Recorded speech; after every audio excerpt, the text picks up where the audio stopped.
पाकिस्तान की सियासत मफाद परस्त और मौका परस्त सियासतदानों से भरी पड़ी है। ऐसे सियासतदान नजरियात की बजाय अपने फायदे की सियासत करते हैं और जब भी उन पर या उनकी जमात पर मुश्किल वक्त आता है तो उस जमात को खैर बात कहकर नया आशियाना ढूंढ लेते हैं। ऐसा ही कुछ मंजर हम कल लाहौर के एक 5 स्टार होटल में देख चुके हैं, जहां बानी तहरीक इंसाफ के दीनीना दोस्त और साबिका दस्ते रास जहांगीर तरीन ने पाकिस्तान के सियासी मंजरनामे पर अपनी सियासी जमात इस्तेहकाम पाकिस्तान पार्टी का ऐलान किया। 9 मई के बाद पीटीआई छोड़ने वाले मुतादिद अहम रहनुमा भी इस पार्टी का हिस्सा बन गए। ये वो रहनुमा थे जिन्होंने आंसू बहाते, सिसकते बिलकते एक पार्टी छोड़ी, सियासत से ब्रेक का ऐलान किया और कुछ दिन बाद हंसते मुस्कुराते, दांत निकालते एक दूसरी पार्टी ज्वाइन कर ली। लेकिन जब गुज़श्ता रोज उनका सामना कैमरों से हुआ तो कोई सर पकड़े बैठा पाया गया, कोई सर खुजा रहा था और किसी की जमीन पर इतनी गहरी नजरें टिकी थी जैसे वो भी जमीन से कोई मादनियात ढूंढ कर ले आएगा।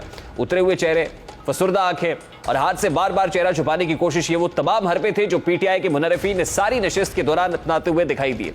ये तमाम मनाजिर अब मरकजी मीडिया की शह सुर्खियों और सोशल मीडिया पर तफरीक का बाइस बने हुए हैं। 100 से ज्यादा रहनुमाओं के साथ लॉन्च होने वाली इस पार्टी का नाम इस्तेहकाम पाकिस्तान रखा गया है। यहां सोचने वाली बात यह है कि इसमें शामिल होने वाले ज्यादातर चेहरे वो हैं जो बानी तहरीक इंसाफ के लिए जान देने तक को तैयार थे, लेकिन मुश्किल पड़ते ही 9-2-11 हो गए। ये जो तहरीक इंसाफ में रहते हुए 4 बरस हुकूमत के मजे लूटते रहे, पाकिस्तान को इस्तेहकाम के रास्ते पर गामजन ना कर पाए, अब वो इस्तेहकाम पाकिस्तान के प्लेटफॉर्म से मुल्क और कौम को कौन सा नया इस्तेहकाम मुहैया कर सकेंगे। ये मुनर्रिफीन इसके उसके ना हो सके जिसके बायस ये मुल्क की आला वजारतों के मजे लूटते रहे, तो ये जहांगीर तरीन जैसे रहनुमा के कैसे हो सकते हैं जिसकी नाअहली और सियासत में दोबारा शमूलियत पर सवालिया निशान बरकरार है। गुज़श्ता रात की नशस्त में एक किरदार जो सबकी नजरों का मरकज था वो फवाद चौधरी का था। किसी को नहीं पता था कि फवाद चौधरी कब और कहां से हॉल में दाखिल हुए और अपनी मुकर्रर नशस्त पर आ बैठे। दीगर मेहमानों के लिए लगाई गई नशस्तों की भी तीसरी कतार में जाकर बैठ गए और मेन जो मरकजी स्टेज पर नशस्त रखी गई थी वहां नहीं थी। हालांकि उनकी नशस्त मरकजी स्टेज पर मुख्तस थी, लेकिन उन्होंने कैमरे से बचने के लिए कदरे पिछली नशस्तों पर बैठने पर आफियत जानी। इस दौरान वो कैमरों से बचने के लिए अदाकारी का भी जानदार मुजाहरा करते दिखाई दिए।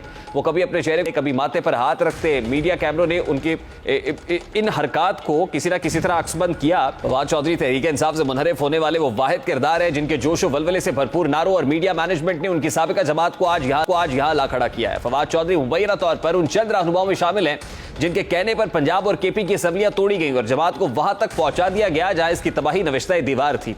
फवाद चौधरी के बारे में उनकी साबिक जमात के सदर के ख्यालात क्या थे, जरा वो भी दिखाते हैं। खान साहब के साथ जो बैठने वाले थे ना, बस वो सिरू ले गए सारी पार्टी में। और मैंने कहा था कि यार आपको 25 मई याद है, आपने ज़रूर दोबारा बार आजमाना है, जो आजमाए हुए हों तो इस तरह नहीं करते। और 3-4 बंदों की वजह से, एक तो बेचारा मैंने वो बड़ा अफसोस है, कभी पहला फड़िया जाता तो असी साडा काम ठीक हो जाना था। गुज़श्ता रोज़ फयाजुल हसन चौहान भी इस प्रोग्राम में सबसे ज़्यादा मुतहर्रिक थे, जिनका कहना था कि हम जो भी कर रहे हैं सबके सामने कर रहे हैं और ऐसा पहले भी कर रहे थे क्योंकि सियासत तो करनी है और इसके लिए एक प्लेटफॉर्म चाहिए। इस्तेहकाम पाकिस्तान पार्टी ऐसा प्लेटफॉर्म है जहां फवाद चौधरी, फयाजुल हसन चौहान और फिरदौस आशिक अवान इकट्ठे हैं।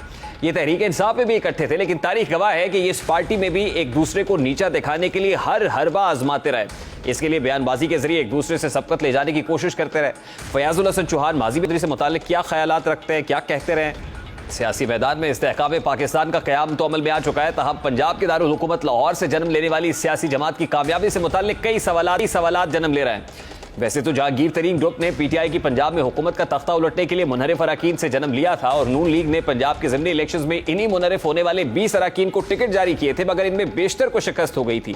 इसके बाद तरीन ग्रुप 9 मई के वाकयात रुनुमा होने के फौरी बाद मंजरेआम पर आए और मेल मुलाकातों का सिलसिला शुरू हो गया। जहांगीर तरीन और अलीम खान की क़यादत में इस ग्रुप में पीटीआई छोड़ने वाले साबिक अरकान असम्बली और अहम रहनुमा अचानक शामिल होना शुरू हो गए।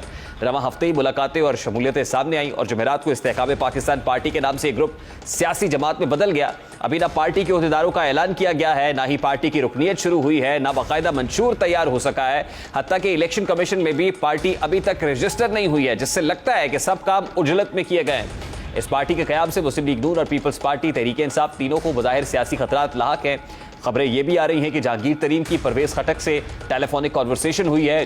परवेज़ खटक गो अभी तो बताया जा रहा है कि नासाज़गी तबीयत के बायस इलाज की गरज से लंदन रवाना हो गए, लेकिन परवेज़ खटक की भी जो मूव है वो बड़ी इंपॉर्टेंट साबित हो सकती है। अगर वो आके इस पार्टी को ज्वाइन करते हैं तो आइंदा आने वाले दिनों में क्या मंजर बनता है, बड़ा इंपॉर्टेंट होगा। इस पर बात करें।